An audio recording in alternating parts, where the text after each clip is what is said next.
There's a guy here you got late here, and again, a position near and dear to my heart, the defensive backs. We have some really good defensive backs coming back. We have some guys coming back from injury. Trey Jordan's coming back. We're going to see some very good players in that secondary.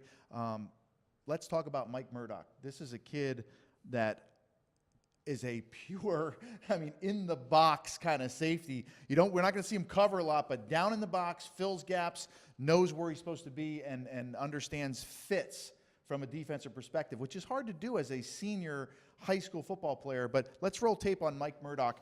Mike Murdock is out of Rumson Fair High School, 5'10", 195 pounds. Reminds me of a little bit guy sitting next to you. This is the way I used to play football. Well, this guy's a special kid. He comes from Rumson Fairhaven, which is down on the shore, where the area that I grew up.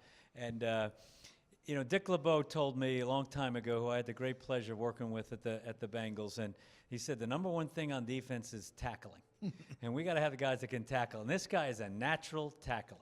He sinks his hips, he explodes at the right time, he takes great angles, and this guy is going to be a really good addition to our team. Is going to compete for the safety position.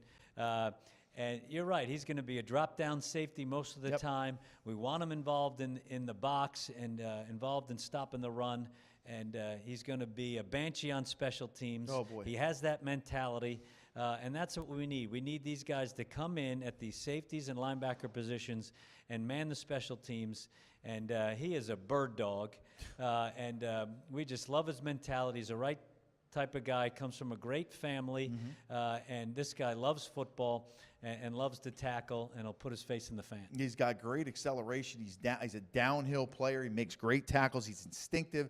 He can hit you. He'll light you up and lay the wood. Look at him fly across. He has that little, I used to teach my DBs, fast, slow, fast. You want to get there fast, but then you want to break down and be under control, and then you want to accelerate. So it's fast, slow, fast. So he understands how to bring his feet. He understands what it takes to be a good tackler, like you said, in space, and he accelerates and doesn't dance as a tackler. There's sometimes kids will dance as a tackler, and they dance themselves right out of the tackle. That's a kid that's going to accelerate and runs through tackles. Very good football player. He's a natural at it, and that's what impressed us. And after we watched the tape, Coach Hundelberg said, I love this guy. He's going to be a fantastic special teams player. Yeah. And that's the versatility we need and the mentality we have to have, and he's a great addition to our team. Yeah, the last thing I wrote down is we'll compete on special teams next year. That's a kid that as soon as you line up kickoff team, he's going to be in the two deep. He's going to run down, make a tackle. He bumps to the first team. There's a kid that's going to be on the bus, maybe going back to Monmouth, right? Going down near Rumson to play in his first game. Hopefully for him, there's a goal for him as well.